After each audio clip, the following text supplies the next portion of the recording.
న్యాయ పోరాటం చేస్తారా లేదంటే ఇంకా ఉద్యమం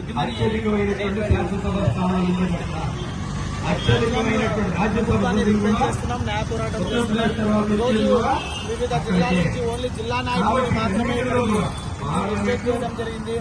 నెక్స్ట్ ఈ సమస్యను ప్రభుత్వం తీర్చినప్పుడు విద్యార్థి యువజన నాయకులతో మొత్తం నిరుద్యోగ జేఏసీ అందరినీ కలుపుకొని రాష్ట్ర వ్యాప్తంగా ఆందోళన చేపడతామని చెప్పి సందర్భంగా తెలియజేస్తాం. ఏదైతే విద్యా ఉపాధ్యాయులు శిక్షణ పొందినటువంటి వారు మరి వారందరినీ తక్షణమే ఏదైతే రిటర్న్ ఎగ్జామ్ కాకుండా గతంలో జీవో రద్దు గత గవర్నమెంట్ జగన్ గవర్నమెంట్ ఏదైతే జీవో రద్దు చేశారో ఆ జీవో పూర్తిగా నమ్మకుండా ఎవరైతే వ్యాయామ ఉపాధ్యాయులు ఉన్నారో వారి శిక్షణ జరుగుతున్నారని పరిశీలించి నిజమైనటువంటి వ్యాయామ ఉపాధ్యాయులకు డిఎస్సీ ఆరాధన కల్పించాలని డిమాండ్ చేస్తున్నారు. లేని పక్షంలో ఖచ్చితంగా న్యాయ పోరాటం చేస్తామని అవసరమైతే రాష్ట్ర వ్యాప్త ఉద్యమం చేపడతామని అయితే వీడియో నాని ఏపీ అమరావతి అభినవ భారతి విజయవాడ నుంచి. రాష్ట్ర ప్రభుత్వం డిఎస్సీ అభ్యర్థుల పట్ల నిర్లక్ష్యం వహిస్తూ ఉంది. డిఎస్సీ నోటిఫికేషన్కి సంబంధించి ఏళ్ల తరబడి ఆలస్యం చేస్తూ నోటిఫికేషన్ కోసం రోడ్లెక్కి నిరసన కార్యక్రమాలు చేస్తే తప్ప ఈ రోజున ఉపాధ్యాయులకు సంబంధించినటువంటి పోస్టులను భర్తీ చేసేదానికి ముందుకు వచ్చేటువంటి పరిస్థితి లేదు. ఇన్నేళ్లు గడుస్తూ ఉన్నా పోస్టులకు సంబంధించినటువంటి నోటిఫికేషన్ కోసం పోరాటి సాధించుకున్నటువంటి ఈ నోటిఫికేషన్లో ఇచ్చినటువంటి పోస్టులే చాలా పరిమితంగా ఉన్నాయి. అందులో కూడా పీఈటీలకు సంబంధించినటువంటి పోస్టులు కూడా అవసరాలకు తగినటువంటి ఖాళీలు ఉన్నటువంటి పరిస్థితి కానీ అవసరాలకు తగినటువంటి పరిస్థితిగా కానీ పోస్టుల సంఖ్య లేదు. ఈ పోస్టుల సంఖ్య పెంచాలని చెప్పేసి డివైఎఫ్ఐగా అనేక సార్లు ప్రభుత్వాన్ని కోరినా కూడా దానిపైన ఎక్కడా కూడా స్పందించినటువంటి పరిస్థితి ఉంది. ఈ రోజున ఉన్న పోస్టులకు సంబంధించి కూడా వెరిఫికేషన్కి సంబంధించి ఈ రోజున మారినటువంటి పరిస్థితులకు అనుగుణంగా ఫేక్ సర్టిఫికెట్లు పెట్టుకుని వచ్చేటువంటి సంఖ్య భారీగా పెరుగుతున్నటువంటి తరుణంలో ఖచ్చితంగా 1:3కి సంబంధించినటువంటిది పిలవాలి అని చెప్పేసి వెరిఫికేషన్ పిలవాలని చెప్పేసి ఏదైతే డిమాండ్ ఉందో ఆ డిమాండ్ని ఖచ్చితంగా ప్రభుత్వం దాని పట్ల స్పందించాల్సినటువంటి అవసరం ఉందని డివైఎఫ్ఐగా మేము అడుగుతా ఉన్నాం. ఈ రోజున 1600 పోస్టులకు సంబంధించి 1:3 నిష్పత్తిలో పిలవడానికి ఏంటి ప్రభుత్వానికి ఉన్నటువంటి ఇబ్బంది, ప్రభుత్వానికి నష్టం ఏంటి అనేటువంటిది ఈ రోజున చెప్పాల్సినటువంటి అవసరం కూడా ఉంది.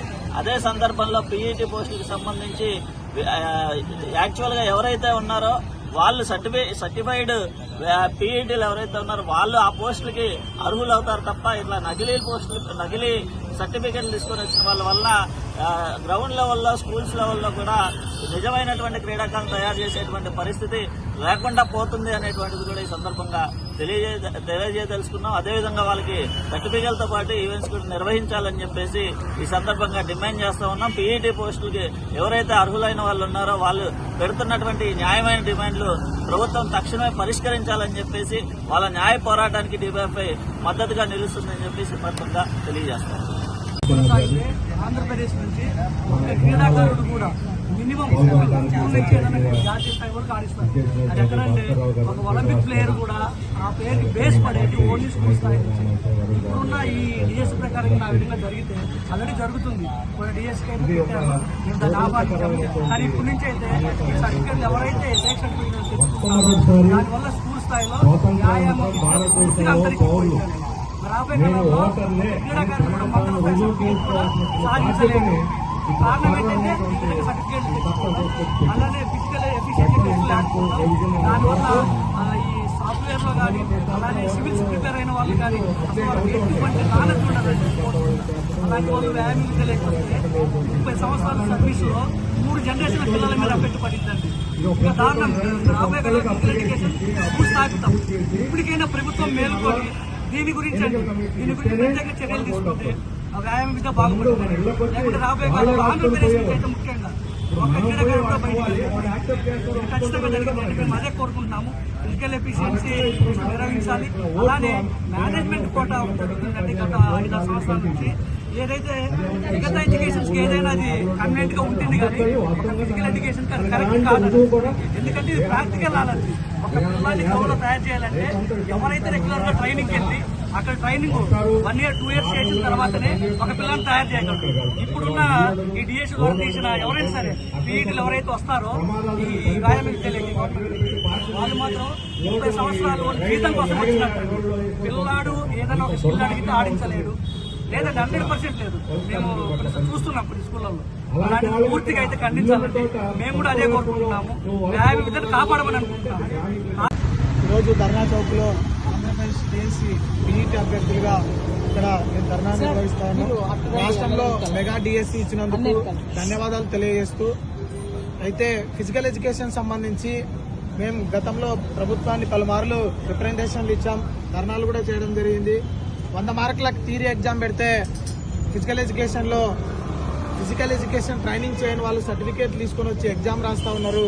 దానివల్ల వాళ్ళు వ్యాయామ ఉపాధ్యాయులుగా స్కూళ్ళకి వెళ్తే విద్యార్థులు నష్టపోతారని చెప్పి రాష్ట్ర ప్రభుత్వానికి పలుమార్లు రిక్వెస్ట్ చేసుకోవడం జరిగింది. అయితే ఇప్పటికి కూడా దాని మీద పూర్తి స్పందన రాలేదు. నేను గతంలో 2018 డిఎస్సిలో ఎగ్జామ్ అయిపోయిన తర్వాత ఫిజికల్ ఈవెంట్స్ నిర్వహించి ఆ తర్వాత రిజల్ట్ ఇవ్వడం జరిగింది. అదేవిధంగా ఇప్పుడు కూడా డిఎస్సి ఎగ్జామ్ అయిపోయిన తర్వాత ఫిజికల్ ఎక్సలెన్స్ టెస్ట్ పెట్టి దాంతో కూడినటువంటి రిజల్ట్ని ఇవ్వాలని చెప్పి ఆంధ్రప్రదేశ్ వ్యాయామ పోరాట సమితిగా రిక్వెస్ట్ చేస్తా ఉన్నాం.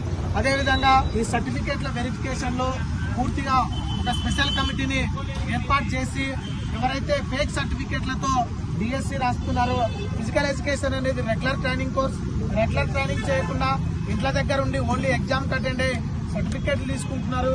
వాళ్ళందరూ సర్టిఫికేట్లని గుర్తింపుల్ని రద్దు చేయాలని, అదేవిధంగా ఈ 1:3లో పిలవాలని. ఎందుకంటే 1:1 పిలిచిన తర్వాత ఫేక్ సర్టిఫికేట్లు వాళ్ళు పక్కకి వెళ్ళిపోయిన తర్వాత మిగతా వాళ్ళందరూ ఇబ్బంది పడతారు. కాబట్టి 1:3లో పిలవాలని చెప్పి మేము ఆంధ్రప్రదేశ్ వ్యాయామ పోరాట సమితిగా డిమాండ్ చేస్తూ ఉన్నాం.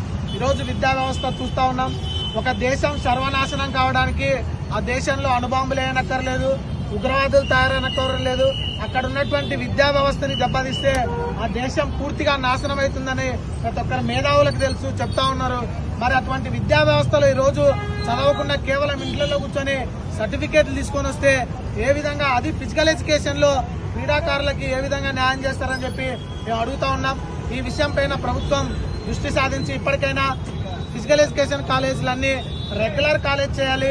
లేదంటే ఏ విధంగా అయితే డైట్ కాలేజీలు మొత్తం అన్ని తీసేసి కేవలం ప్రభుత్వం డైట్ కాలేజ్ని ఏ విధంగా నిర్వహిస్తుందో అదే విధంగా కేవలం ప్రభుత్వం మాత్రమే ఫిజికల్ ఎడ్యుకేషన్ కాలేజీలు నిర్వహించే విధంగా చర్యలు తీసుకోవాలని చెప్పి ఆంధ్రప్రదేశ్ వ్యాయామ పోరాట సమితిగా డిమాండ్ చేస్తాం.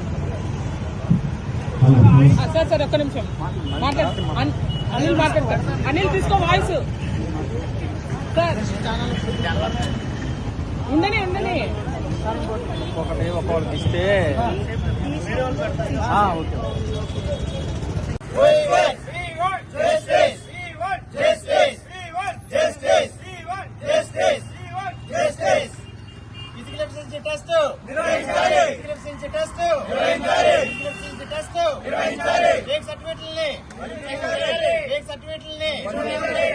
సర్టిఫికెట్లని